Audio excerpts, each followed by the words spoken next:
Hi everybody, this is Craig Tanner for The Mindful Eye and The Daily Critique. We're going to look at another image today that was submitted by Jan, who's an advanced photographer from Seattle.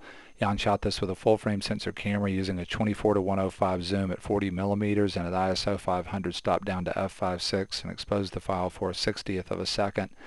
And the backstory on this one is really interesting. Jan was attending a conference in New York City and at the end of the day was walking around in Chelsea, which is a neighborhood of Manhattan. Ran across this gentleman who was doing street photography, photographing tourists with a Polaroid camera and selling them instant prints. Jan struck up a conversation with him and they made a business deal. Jan got a one-shot deal of creating a portrait of this gentleman. So he paid for this portrait and there was just one shot and that was it. And Jan says in his questions and comments that he's already done quite a bit of post-processing to simplify the background. So let's get right into the critique here. One of the things that I love right away about this image is one of the most potentially powerful things in portraiture, which is the expression. And then I also love the gesture.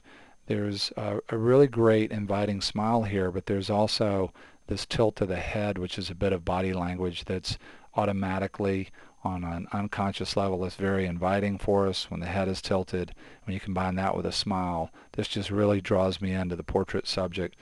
The other thing that I'm enjoying here, one of the most powerful things in photography, is the apparent quality of light. I don't know if Jan has helped us some in the post-processing, but there's a really beautiful feeling of a soft, broad light source coming under the hat here and accentuating the mask of the face.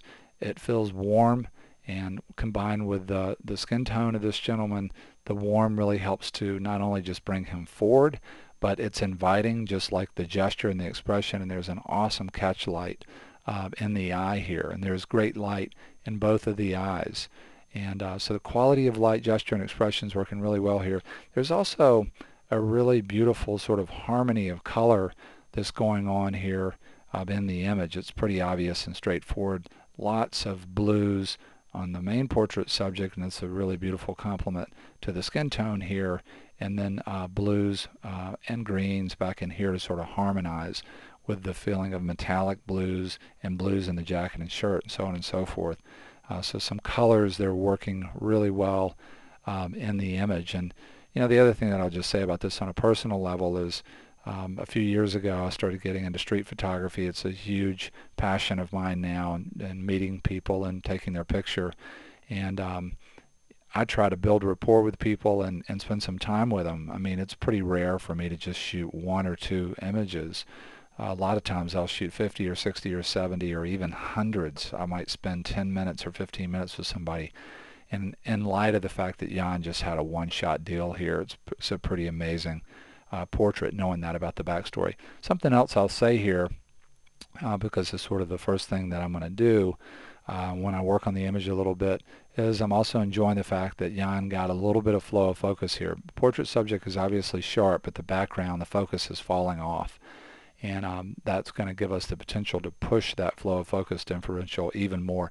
You know, one of the main reasons that I picked this image today, in addition to just loving it, is I wanted an image that was somewhat simple in terms of sort of the main subject or subjects and then the background, because I wanted to do a critique where I talked about a handful of things that we can do to simplify our message as photographers. We can think about them at the level of capture. We can also think about them in post-processing. And one of the things that we can do is we can create a very dynamic flow of focus. So I'm going to apply a lens blur to the background and push the differential and flow of focus even more to make the main idea come forward. So that's the first thing. The next thing that I'm going to do here, you know, is just a classic. It's one of the most powerful things in photography. The things that are brighter, that have more light, and the things that have more contrast are going to come forward. That's the most visually powerful thing, is contrast, and then the very next thing is bright. So if we make the main subject brighter, we can bring that forward, and that's the next thing that I'm going to do here. So I've just done a levels adjustment, and I've applied it to the main subject, not to the background, And I also came in and applied it right up in here to try and start to get a little bit more visual movement in an area of the image that I feel like is a little bit visually flat and maybe out of kilter with the rest of the image. The next thing that I did, very, very powerful thing that you can do that we don't think about as much, is we can play with the idea of saturation and desaturation. If you look at the background, when I turn the layer on and off, I've desaturated the background now. So I made the main subject sharper relative to the background, made the main subject brighter, more contrasty, and now I've made the main subject, by desaturating the background, much more saturated than the background, and that's helping to make the main idea come forward. Next thing that I did was I balanced the background a little bit more. You know, if something is out of balance, it really starts to draw attention to itself and it starts to dominate. And if it's a background idea, then that could be a bad thing. And in this image, you've got all these lines that are running parallel, vertical lines that are running parallel to the edge of the frame. Then you have this big dominating space shape, and all of a sudden it's not parallel to the edge of the frame. And so I wanted to correct that, and then I came in and I did something else.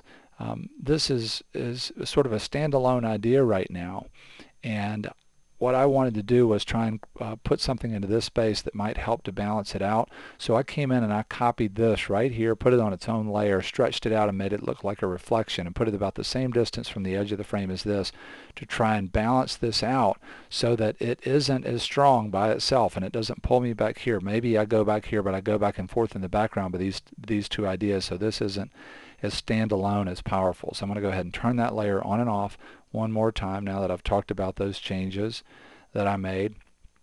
The next thing that I did was I darkened this space shape and this space shape. These are areas where you could get visually trapped. I'll talk about that. This really pulls you back here, very dominant idea, and then this flat space shape, and you get trapped in here, trapped in here. By turning those ideas down, by making them darker, maybe we just don't go there as much. We sort of go, but we don't completely go there. And now the last thing that I did, this may sound counterintuitive, but another way that we can make the main idea come forward and the background recede is we can put more warmth onto the main idea. We already have that going on here by design. We've got the main subject, the face, is the warmest thing in the shot. And so what I'm about to do might seem counterintuitive, but when I look at this image, this area and sort of this area and maybe this area down here, maybe a little bit of this, there's still things that are sort of space shapes that can draw my eye and trap me, and they're still kind of making me go there and then not come back. And if I can come into these areas and create a color harmony with the main idea of the face, to me it's sort of like putting this reflection in here so that we can ping pong back and forth, and this idea doesn't dominate too much by itself. If I take this color and paint it into these areas, then when I go here, I'm more likely to quickly visually ping pong back to the main idea if there's a harmony of color. So let me turn on the layer where I did that work. Turn that on and off and see what you think. And then the very last thing that I did was I just turned this contrast down right here. So here is where we started. Let's see. Here we go. Here's where we started. And here is where we ended up.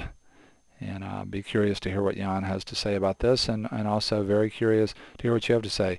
Again, here's the takeaway.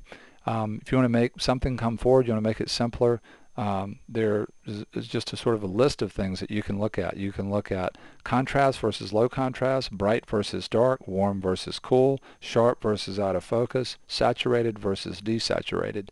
Very, very powerful things to think about in both the capture level and the post-processing level. Having said all that, let me go back now to Jan's original. Boy, do I love this portrait. It's just such a great expression. The camera here and going with the person and the story, and the fact this is a one-shot deal, really, really pretty amazing. And for me, a very, very personal image. Doing street photography has changed my life, and the one person that's changed my life the most that I met was a street photographer like this who who did Polaroid pictures. Some of you have heard me talk about that story, so big thank you to Jan for that sort of synchronicity, and also a big thank you to Jan for submitting such a great group of portraits. We might look at some more of Jan's work in the future, and